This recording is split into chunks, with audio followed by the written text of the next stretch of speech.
हरे कृष्णा, राधे राधे। आप सभी का गीता क्लास में बहुत बहुत स्वागत है। आज हमारी स्पेशल क्लास है। आज अक्षय तृतीया है, तो आप सभी को मैं बहुत बहुत मुबारकबाद देती हूँ अक्षय तृतीया की।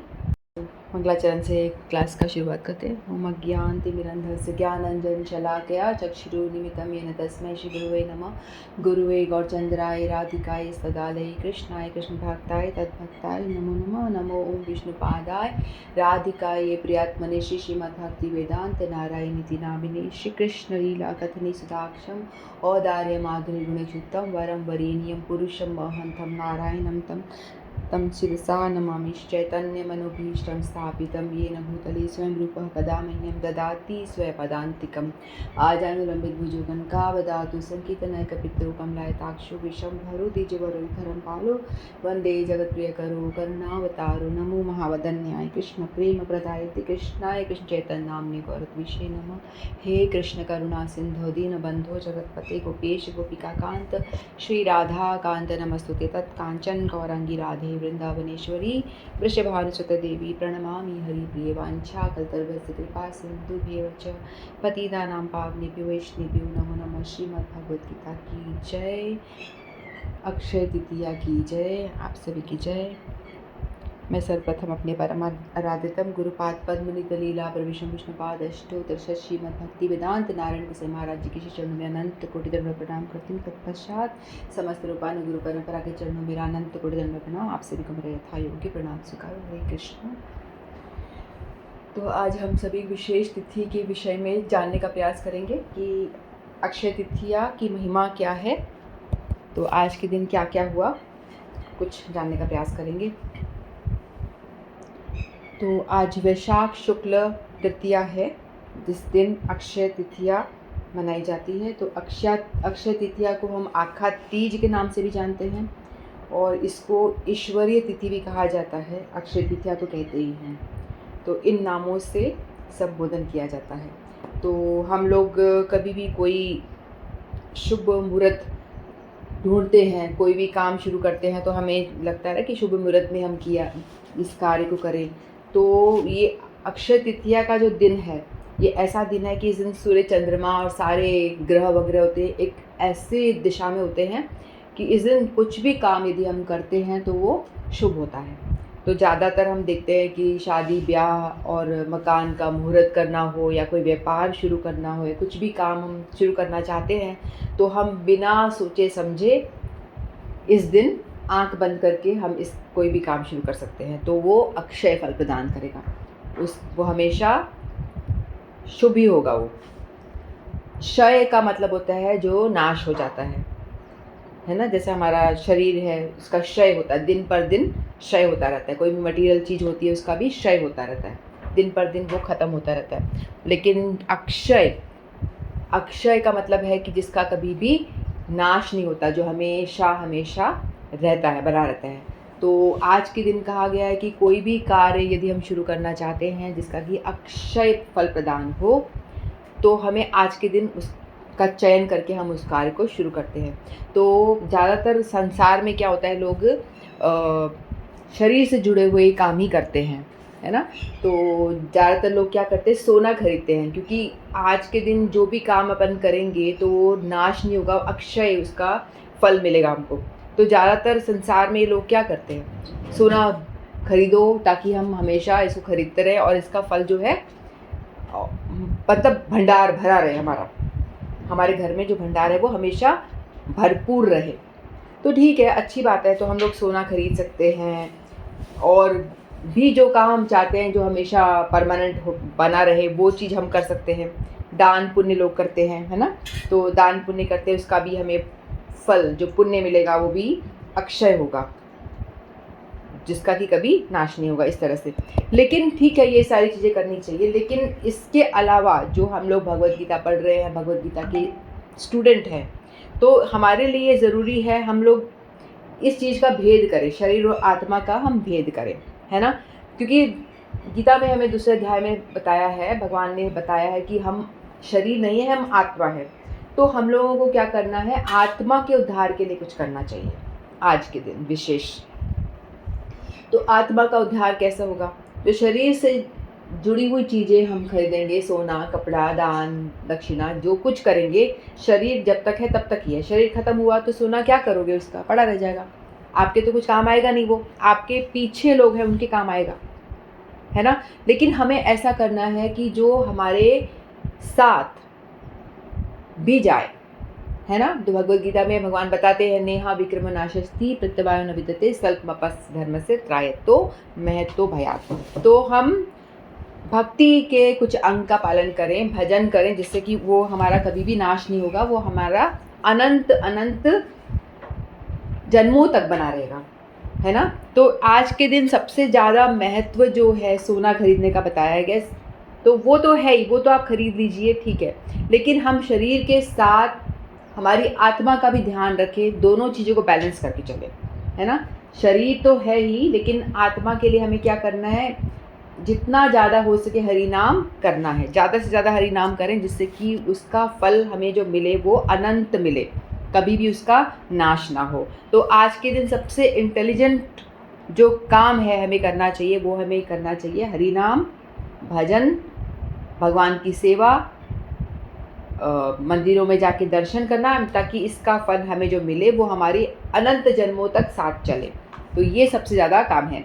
चैतन्य महाप्रभु ने किसी को पूछा कि सबसे चतुर कौन है, तो उस व्यक्ति ने बताया कि कृष्ण भक्त है वो सबसे चतुर है, क्योंकि उसको पता है कि भगवान की सेवा से ज़्यादा बढ़ के कुछ भी नहीं है, भगवान की भक्ति से ज़्यादा बढ़ के कुछ भी नहीं है, क्योंकि वो हमारे साथ भक्ति जो है अनंत जन्मों तक ट्रैवल करेगी, ठीक है। तो आज के दिन बहुत सारे ऐसे काम हुए थे, क्योंकि हर काम होता है ना कि अच्छी तिथि को उपलक्ष्य करके काम किया जाता है। तो आज की तिथि के दिन ऐसे बहुत सारे काम प्रारंभ हुए, क्योंकि आज की जो तिथि है बहुत ही अबोध सावा भी कहा जाता है ना। कुछ भी काम आप बिना सोचे समझे कर सकते हो, कैलेंडर देखने की ज़रूरत नहीं है, कुछ भी करने की ज़रूरत नहीं है। तो अक्षय तृतीया की जो महिमा है बहुत पुराणों में बताई गई, विष्णु पुराण में और भविष्य पुराण में और अन्य अन्य पुराणों शास्त्रों में अक्षय तृतीया की महिमा बताई गई है। तो आज के दिन क्या क्या हुआ था उसके विषय में अपन थोड़ा जानने का प्रयास करेंगे। सबसे पहला काम तो आज के दिन जो होता है वो है कि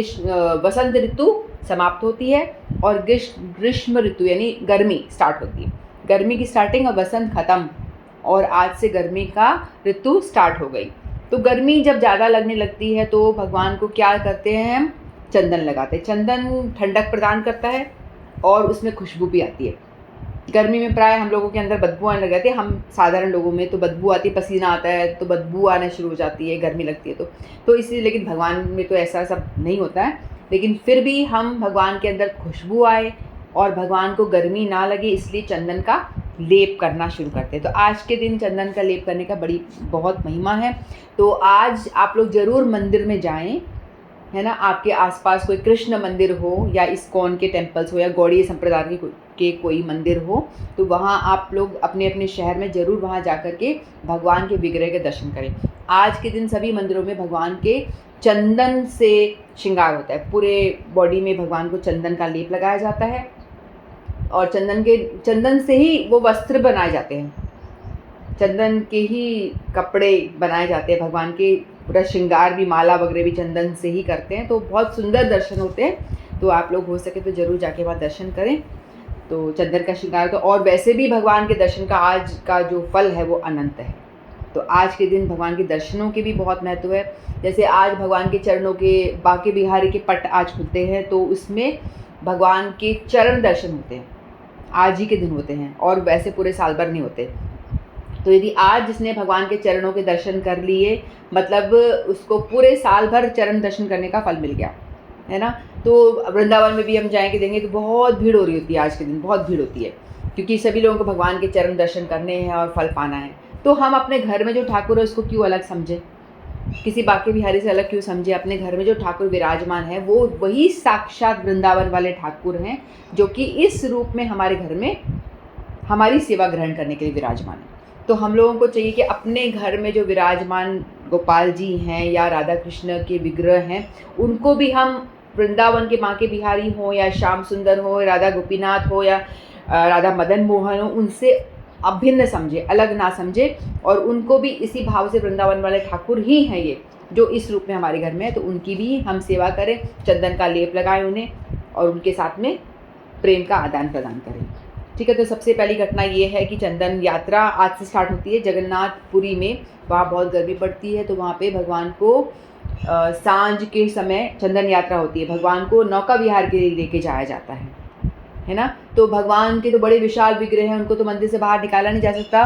तो भगवान के जो उत्सव विग्रह होते हैं, राधा कांत है ना, उत्सव विग्रह होते हैं, उनको छोटे छोटे राधा मदन मोहन के रूप में, उनको राधा मदन मोहन जी के रूप में और राधा कांत उनको लेकर के बाहर जाया जाता है। और नरेंद्र सरोवर है वहाँ पे, तो वहाँ पे ले जाके नौका विहार कराई जाती है, क्योंकि उनको ठंडा ठंडा हवा चल रही है वहाँ पे, ऐसे उनको आनंद प्रदान किया जाता है। तो आज से ये शुरू होता है जगन्नाथपुरी में, चंदन का लेप लगाना शुरू होता है और समस्त मंदिरों में भी लेपन शुरू होता है। तो आज से शुरू करके 21 दिनों तक ये क्रम चलता है। तो आज तो पूरी बॉडी में लगाते हैं और बाकी थोड़ा बहुत भगवान को लगाया जाता है। तो हम लोगों को भी चाहिए कि हम अपने मंदिर में भगवान को लेप लगाएं।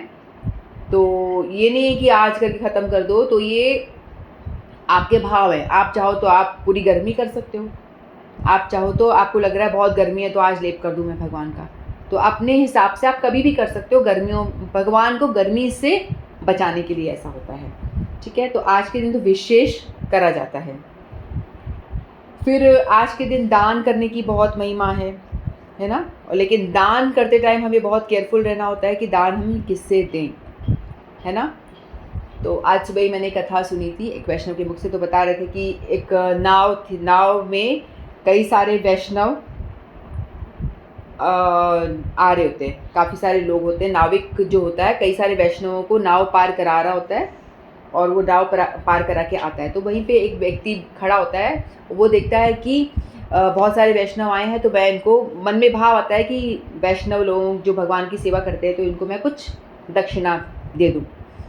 और अक्षय तृतीया का दिन था, तो उन्होंने सोचा कि मैं सबको दक्षिणा दे दूँ। तो उन्होंने क्या करा, उस वैष्णव ने सभी वैष्णवों के हाथ में पैसे पकड़ा, 100-100 रुपये, 500-500 रुपये, जो भी उसकी श्रद्धा थी उसने पैसे पकड़ा दिए।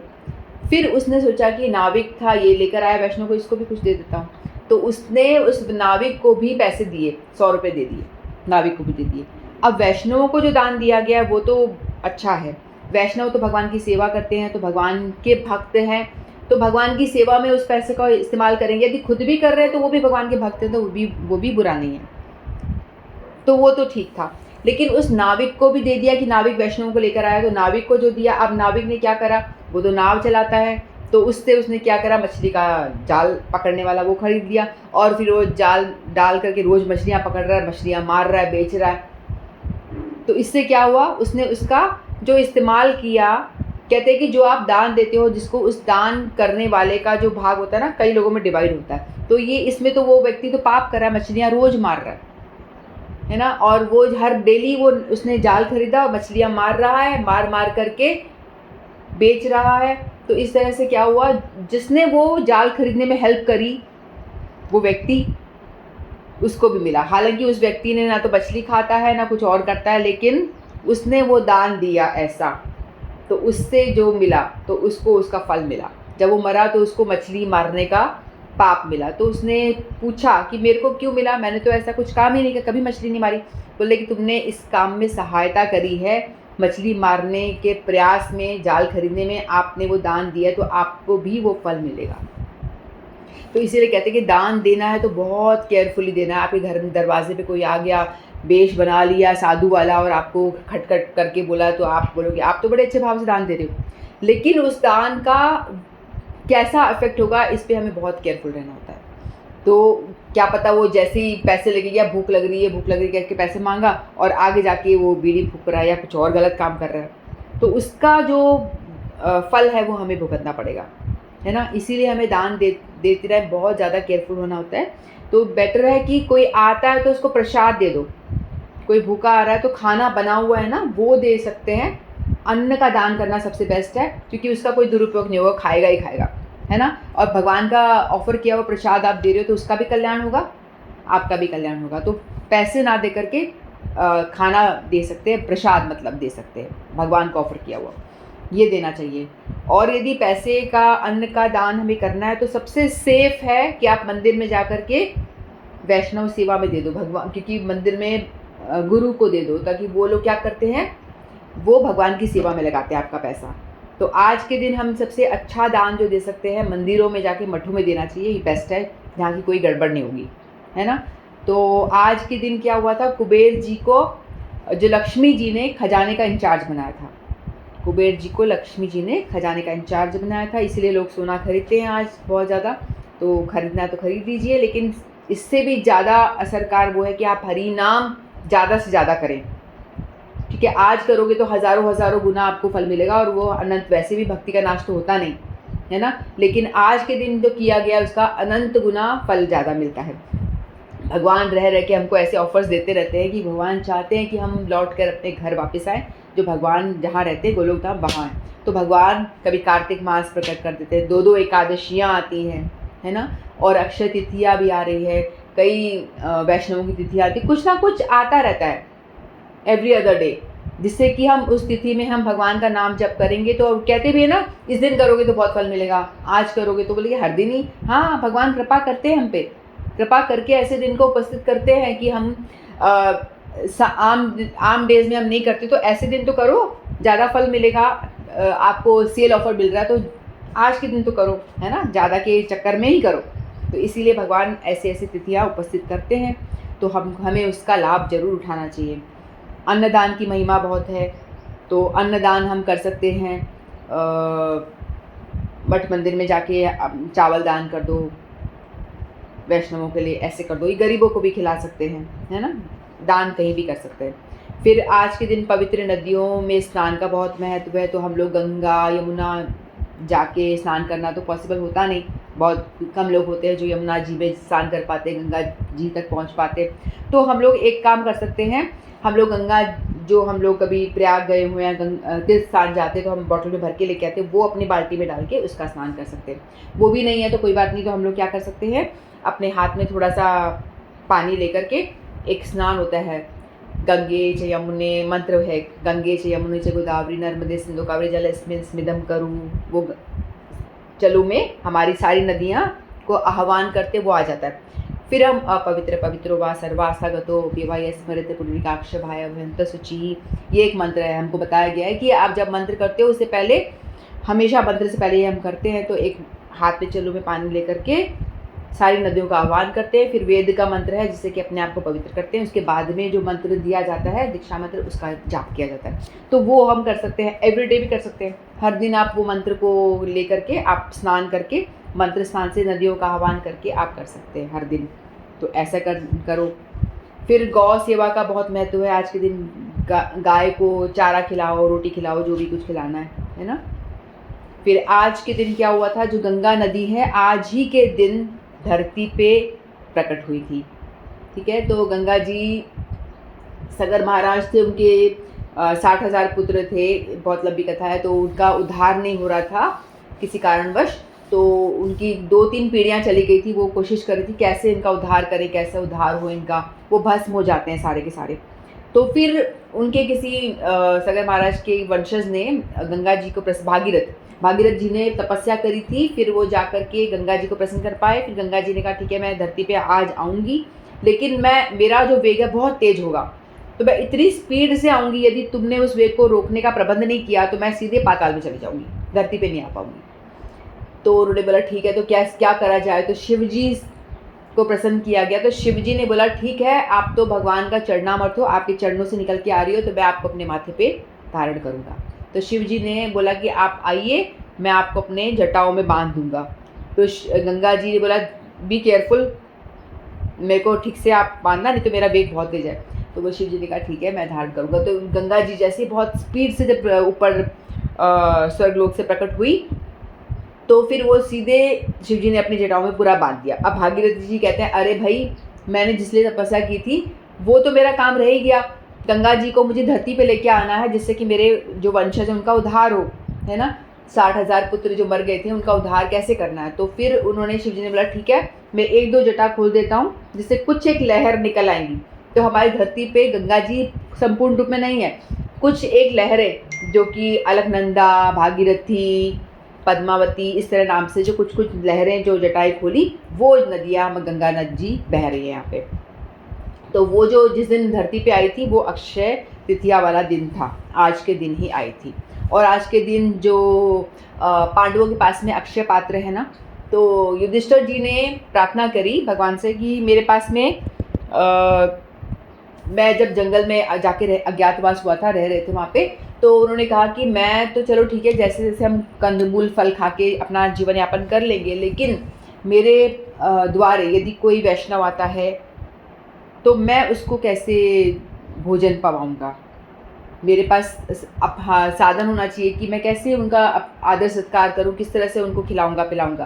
तो सूर्य देवता की उपासना की। सूर्य देवता ने प्रसन्न होकर के उनको अक्षय पात्र प्रदान किया था आज के दिन, कि बोलो ये ऐसा पात्र है जिसमें कि आप जितना भी खाना इससे बोलोगे तो उतना खाना उसमें से उत्पन्न होता जाएगा, ख़त्म नहीं होगा। चाहे आप 10,000 कितने भी लोगों को खाना खिला सकते हो, बट एक बात है कि आप ये पात्र द्रौपदी को दे दो, द्रौपदी सबको खाना प्रोवाइड करेगी, कितने लोग हैं उससे डिमांड करेगी, उतना खाना आएगा, और जो भी चाहिए पकवान, लड्डू पेड़ा बर्फ़ी जलेबी सब आ जाएंगे उसमें, जो जो चाहिए, ऐसा पात्र है। लेकिन एक बार द्रौपदी ने खा करके धो करके उसको पलट के रख दिया तो ये इसमें से और ज़्यादा नहीं आएगा उस टाइम के लिए, फिर नेक्स्ट डे आएगा ऐसा। तो ऐसा वाला जो पात्र मिला था वो आज के दिन सूर्यदेव ने युधिष्ठिर जी को दिया था, फिर मतलब द्रौपदी उसका यूज़ कर रही थी, द्रौपदी को दिया गया था आज के दिन। और आज के दिन अन्नपूर्णा माता का जन्म हुआ था, है ना, जो पार्वती जी का ही एक रूप है। फिर और आज के दिन शुभ दिन है, तो बहुत सारी घटनाएं हुई थी आज के दिन। फिर बद्रीनाथ के जो कपाट है वो आज खुलते हैं, बद्रीनाथ जी के दर्शन आज से शुरू हो जाते हैं। तो किसी को बद्रीनाथ धाम जाना हो तो आज पहला दिन है, वहाँ खुला है, फिर खुले रहेंगे। और आज के दिन को उपलक्ष्य करके परशुराम जी का जन्म हुआ था। और आज के दिन चंदन श्रृंगार की महिमा तो बहुत सबसे मुख्य कार्य है, चंदन का श्रृंगार होता है भगवान का। तो इसकी कथा है। तो एक बार माधवेंद्र पुरी नाम के एक संत थे, ठीक है, तो वो गोवर्धन की परिक्रमा लगाया करते थे और वो कुछ खाना पीना नहीं खाते थे, मतलब आयाचक वृत्ति से भिक्षा करता, भिक्षा भी नहीं करते थे वो। जैसे होता है ना जो संत लोग होते हैं वो लोग दरवाजे जा कर के काय वाचा मनसा 3 तरह से हम मतलब भिक्षा भी कर सकते हैं। अपनी बॉडी, काय यानी बॉडी को ले जाते हैं, द्वारे द्वारे भिक्षाम देही, तो कोई भिक्षा दे देता है, खाते हैं, है ना। फिर होता है बोल के एक जगह बैठे हुए हैं, हम देखते हैं ना भिखारी लोग भी कई दफ़ा बैठे होते हैं, तो ऐसे करके आके उनको दे के चले जाते हैं, बोल के मांग रहे हैं। और कुछ होते हैं मन से सोचते हैं, कुछ मांगते भी नहीं मन से, अरे ये आ रहा है ये दे जाए मुझे। तो काय वाचा मनसा तीनों से भी, वो तीनों से भी नहीं मांगते थे। उनको ऐसा था कि मुझे किसी ना बॉडी के साथ कहीं द्वारे द्वारे जाना है, ना मुझे किसी से एक्सपेक्टेशन रखनी है, चुप करके बैठ जाना है। यदि कोई भगवान ने किसी को भेज करके मुझे कुछ दे दिया तो ठीक है, नहीं तो ठीक है, मैं मुझे मांगना नहीं। अजगर प्रवृत्ति कहते हैं इसको। अजगर जो होता है अपने स्थान पर रहता है, कहीं जाता नहीं किसी को मारने, है ना, उसके पास में कोई आ गया तो उसे मार के खा लेता है, अन्यथा नहीं। तो वो जो थे अयाचक प्रवृत्ति के थे, तो मतलब वो किसी से मांगते नहीं थे कोई, और वो भी कुछ खाते पीते नहीं थे, सिर्फ गाय का दूध पीते थे, गाय का दूध पी करके जीवित रहते थे। तो वो अपनी साधना भजन करते थे।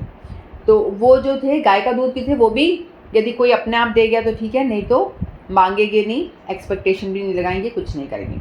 तो इस तरह के श्रीपाद माधवेंद्र पुरी थे। वो गोवर्धन की परिक्रमा कर रहे थे एक दफ़ा, और परिक्रमा करते करते फिर उन्हें कुछ मिला नहीं खाने के लिए, क्योंकि कोई देने वाला तो कुछ है नहीं। जब तक आप किसी से मांगो नहीं, कौन देता है, किसी को कुछ नहीं देता, मांगने पे भी नहीं देते वैसे तो क्या। तो कुछ मिला नहीं, तो ऐसे ही वो एक दिन जतिपुरा में थक करके ऐसे पेड़ के नीचे सो गए, गोविंद कुंड के पास में, वहाँ पे थक करके वहाँ पे सो जाते हैं। तो उतने में क्या होता है, तो उतने, हरे कृष्णा, तो उतने में ही एक छोटा सा बालक आता है और बोलता है कि बाबा आप इतने दिन से भूखे प्यासे क्यों बैठे हो, हमारे ब्रज में कोई ऐसे भूखे नहीं रहता है, और ये लो पकड़ो दूध पियो। तो बोले आपको कैसे पता चल गया।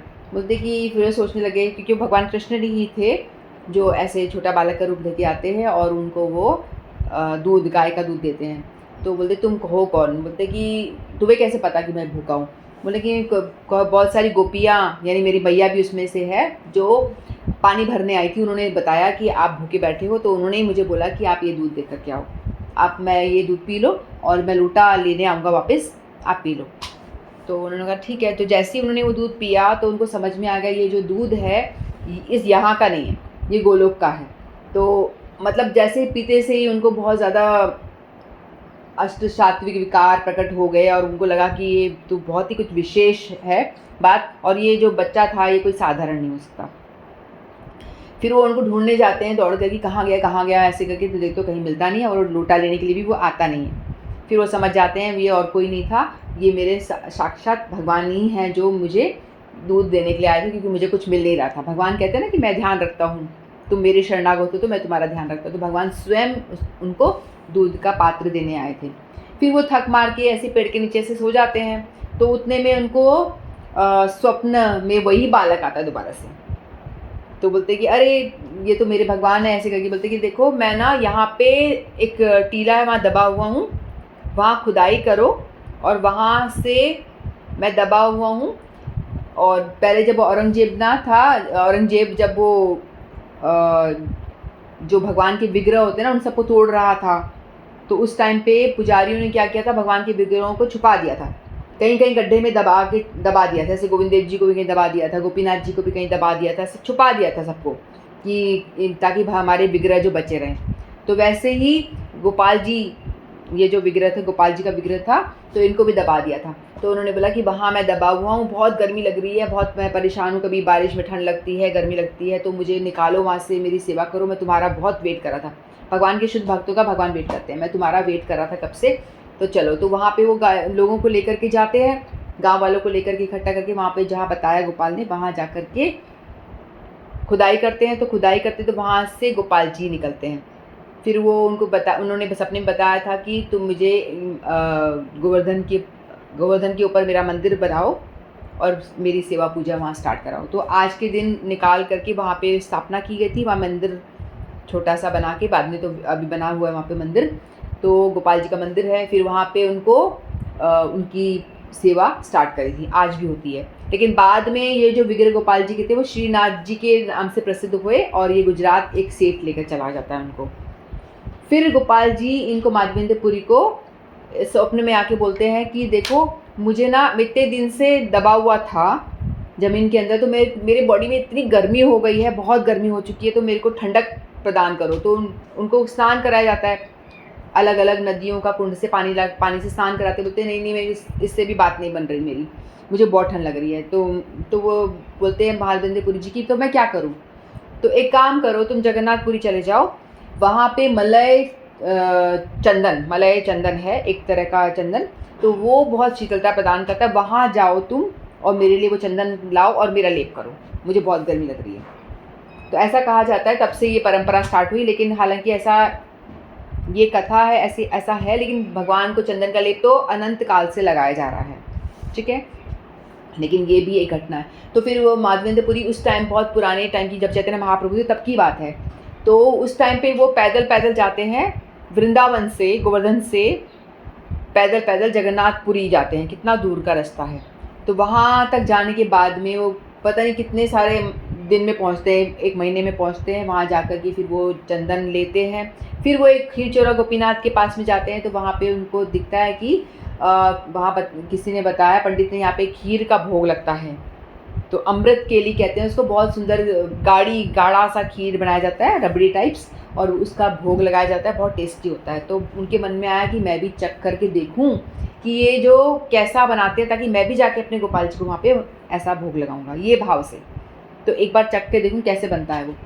फिर तुरंत ही उन्होंने इस चीज़ को बोला कि नहीं, ये तो गलत बात है, मैंने भगवान को भोग लगानी, मेरे मन में कैसा भाव आ गया कि मैं पाऊँ, ऐसा भाव मेरे अंदर क्यों आ गया। तो अपने आप को कोसना शुरू कर दिया, ये बहुत गलत, मुझे ऐसा नहीं सोचना चाहिए। फिर वो चला गया। तो उतने में भगवान तो भक्त के भाव जानते हैं ना, भक्त हैं वो, तो भगवान को जब 12 कुंड, वो जो कलश, मट्टी के जो क्या बोलते हैं उसको, कड़वी मट्टी के जो छोटे छोटे डोने होते हैं, उसमें भोग लगाया था खीर का। तो फिर बाद में रख करके फिर पुजारी उठा लेते सारे भोग, तो उनमें से देखा कि एक कम था। फिर पुजारी को सपने में भगवान ने बोला कि एक जो मट्टी का कुल्हड़ है वो मैंने छुपा कर रखा है मेरी धोती के नीचे, तुम उसको उठाओ और उसको लेकर के, मेरा एक भक्त आया है, माधवेंद्रपुरी नाम से मेरा भक्त है, जो वहाँ बैठा हुआ है पेड़ के नीचे, उसको जाकर के ये दो, मेरा प्रसाद देकर आओ। तो आधी रात को पुजारी को बोला तुरंत खड़े हो जाओ, अभी के अभी ये काम करो। तो पुजारी ने सोचा कि भगवान आपको ऐसे करने की क्या ज़रूरत थी, आपको चुराने की क्या ज़रूरत थी, सब आपका ही तो है, आपने चोरी क्यों करी? बोलती मैंने मेरे भक्त के लिए चुराया है, मेरे भक्त को मुझे देना है।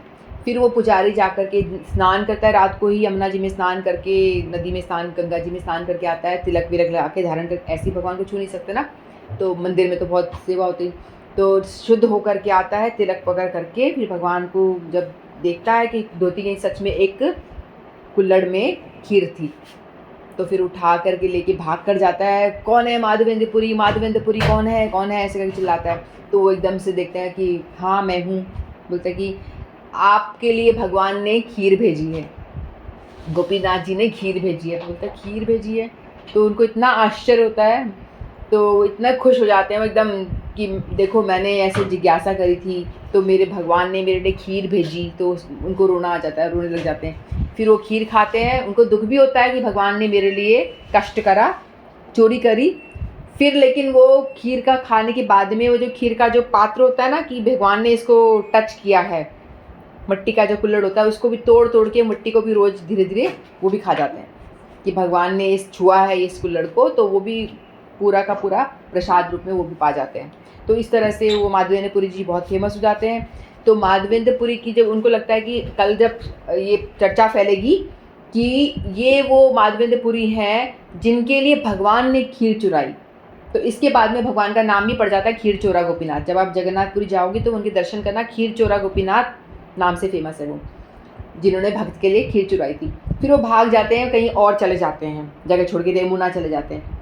फिर वहाँ पे भी लोग ढूंढते ढूंढते वहाँ पहुँच जाते हैं कि बात ऐसी फैलती है ना कि इनके लिए चुराई। फिर कोई पूछता है कि आप कौन हो? बोलते मैं बताते मैं माधवेंद्रपुरी। तो वो वहाँ तक भी ये न्यूज़ फैल जाती, अच्छा वही आप ही हो जिनके लिए भगवान ने खीर चुराई। तो वो बेचारे जो भक्त होता है ना, प्रतिष्ठा नहीं चाहता, वो प्रतिष्ठा से दूर भागता है, लेकिन प्रतिष्ठा उसके पीछे पीछे दौड़ती है। और भगवान अपने भक्त को प्रतिष्ठा ज़बरदस्ती दिलाने के लिए रहते हैं कि मेरे भक्त को प्रतिष्ठा मिले, और भक्त अपना मुँह छुपाता कि कोई जान ना ले कि भगवान ने मेरे लिए ऐसा किया। लेकिन तो भी उनको सब जान जाते हैं, क्योंकि भगवान तो चाहते थे ना प्रतिष्ठा मिले उनको। फिर वो कहते हैं कि वो फिर बाद में चंदन, यहाँ पे ऐसा हुआ खीर चोरा गोपीनाथ वाला ये किस्सा होता है। फिर वो चंदन लेते हैं, फिर वो कहते हैं कि अब मुझे वापस जाना है, 1 महीने का ट्रैवल पैदल चल के वहाँ जाके गोवर्धन में जाके भगवान को चंदन का लेप करना है। तो फिर भगवान ने दोबारा से स्वप्न दिया, कहते हैं कि देखो माधवेंद्रपुरी, तुमने मेरे लिए बहुत कष्ट करके तुम यहाँ तक आए, और मैं चाहता हूँ कि जो गोपीनाथ यहाँ पे हैं वो और मैं, कोई भेद नहीं है। वो गोपाल जी और गोपीनाथ पुरी में रेमुना में जो गोपीनाथ हैं वो मैं ही हूँ, मेरा ही स्वरूप है, तुम उन्हें ही ये चंदन का लेप लगा दो तो मेरे को लगाना हो जाएगा। तो फिर उन्होंने कहा ठीक है। तो फिर वो जो चंदन का लेप लिया था उन्होंने उनको गोपीनाथ जी को लगाया था वहाँ पे। तो ये किस्सा जो हुआ था आज के दिन हुआ था। फिर तब से चंदन का लेप जो है मंदिरों में लगाया जाता है। तो माधवेंद्रपुरी जो है हमारी धारा में ही आते हैं, मध्य गौड़ीय मध्य संप्रदाय कहते हैं हमको, तो माधवेंद्रपुरी के नाम से हुआ है। तो ये किस्सा जो हुआ था ये चंदन का लेप का आज के दिन हुआ था। और सुदामा जी जो द्वारकाधीश से मिलने गए थे ना, उनकी पत्नी के कहने पर, थोड़ा सा हाथ में चावल के दाने लेकर के, तो ये मिलन जो हुआ था इनका आज के दिन हुआ था। सुदामा का और द्वारकाधीश का मिलन आज ही के दिन हुआ था। और आज के दिन विशेष एक बात ये भी है कि जगन्नाथपुरी में चंदन यात्रा शुरू होती है, यानी चंदन लगाना शुरू होता है, भगवान जी को लेके जाना। शाम के टाइम पे भगवान जी को नौका विहार कराते हैं। और जो जगन्नाथपुरी यात्रा, रथ यात्रा होती है ना, जून में आती है ये, तो आज के दिन उनका जो रथ बनना स्टार्ट होता है। आज के दिन से उनका रथ बनाना शुरू कर देते हैं। तो जगन्नाथ जी ऐसा नहीं कि आज इस साल जो रथ बनाया वो नेक्स्ट ईयर यूज़ करेंगे, ऐसा नहीं होता। हर साल नया रथ बनता है उनके लिए। भाई जगन्नाथ हैं, जगत के राजा हैं, वो हर साल नए रथ में बैठते हैं, नई गाड़ी चाहिए उनको हर साल, वही नहीं यूज़ होती। तो फिर आज के दिन स्टार्ट होता है उनका बनना, टुक टुक करना, और 2 महीने में जाकर के वो ख़त्म होता है। उसके बाद जगन्नाथ जी की रथ यात्रा होती है। फिर उसको डिसमेंटल कर दे, पूरा तोड़ फोड़ दिया जाता है, यात्रा के बाद में। फिर वो जो लकड़ियाँ यूज़ होती हैं वो भगवान की किचन में जो भोग बनाते हैं ना, उसमें वो यूज़ होती हैं। वो सारी लकड़ियाँ, भगवान का भोग पूरे साल भर वो चलता है, उसको यूज़ करते हैं। तो आज से वो स्टार्ट होगा। द्रौपदी जी को अक्षय पात्र मिला, और द्रौपदी का जो चीरहरण होता है ना, वो भी आज के दिन हुआ था। और नर नारायण का प्राकट्य दिवस है आज। भगवान नर नारायण का, जिन्होंने सहस्त्र बाहु को मारा था, वीना ने एक दफ़ा कथा सुनाई थी, उनका प्राकट्य दिवस आज हुआ था। और बद्रीनाथ धाम की कपाट आज खुलते हैं, और आज के दिन बद्रीनाथ धाम में व्यास देव ने जो श्रीमद् भागवत महापुराण है उसको लिखना स्टार्ट किया था। ठीक है, तो वहाँ बैठ कर के भगवान ने बहुत सारे शास्त्रों, जितने भी वेद पुराण जितने भी है ना, सभी शास्त्रों को बद्रीनाथ धाम में एक जगह है, वहाँ पे बैठ के उन्होंने लिखा था। अगर हम वहाँ जाते हैं तो वहाँ एक स्थान के दर्शन होते हैं। ग्रंथ भी वहाँ पे बहुत सारे हैं। तो गणेश जी ने एक लिखा था, और वो बोलते जा रहे थे। व्यास देव जी ने कहा था कि आप लिखो गणेश जी को, मैं बोलूँगा। तो गणेश जी ने कहा था मैं बहुत स्पीड में लिखूँगा, आप जल्दी जल्दी बोलना, मैं एक भी ब्रेक नहीं लूँगा। तो बीच में वो लिखते, तो उन्होंने कहा था ठीक है, लेकिन आप सोच समझ के लिखना, चिंतन करके लिखना, ऐसा। तो इस तरह से उन दोनों ने यहाँ लिखा था। बीच में लिखते लिखते उनका दांत टूट जाता है, नहीं हाथ का वो टूट जाता है कलम, तो उन्होंने स्टॉप नहीं करना ना, तो अपना दांत तोड़ करके गणेश जी ने लिखना स्टार्ट कर दिया था। एक दंत, इसलिए उनका नाम हुआ है। ठीक है, तो ये जो आज के दिन महाभारत में जो लिखा ग्रंथ लिखे। फिर आज के दिन बांके बिहारी के चरण दर्शन होते हैं, राधा रानी के भी चरण दर्शन होते हैं बहुत जगह पे। और आज के दिन जो भगवान विष्णु के हयग्रीव अवतार हैं, वो भी उन्होंने आज के दिन ही अवतार लिया था। और आज के दिन से सतयुग का प्रारंभ होता है, सृष्टि का आरंभ आज के दिन से हुआ था। सतयुग का जो पहला दिन है ना, आज के दिन, क्योंकि आज के दिन से स्टार्ट होगा तो कभी ख़त्म नहीं होगा। ये जो सृष्टि है अनंत चलती रहेगी। सृष्टि के सारे जो युग होते हैं, चारों युग का प्रारंभ जो होता है अक्षय तृतीया से ही होता है। और आज के दिन कहा जाता है कि महाभारत का युद्ध जो है वो समाप्त हुआ था, अक्षय तृतीया के दिन समाप्त हुआ था।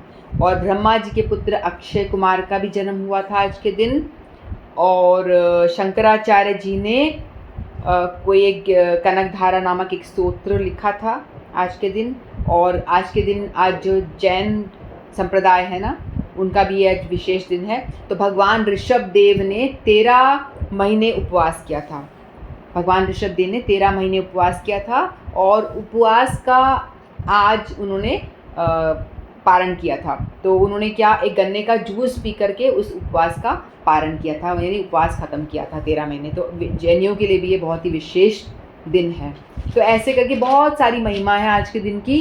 तो क्योंकि आज इतना शुभ दिन है, तो इसका हमें भी फ़ायदा उठाना चाहिए। बहुत सारी बातें हैं, बहुत सारी चीज़ें हुई आज के दिन, लेकिन हम सब लोगों के लिए क्या है कि हम लोग क्या करें।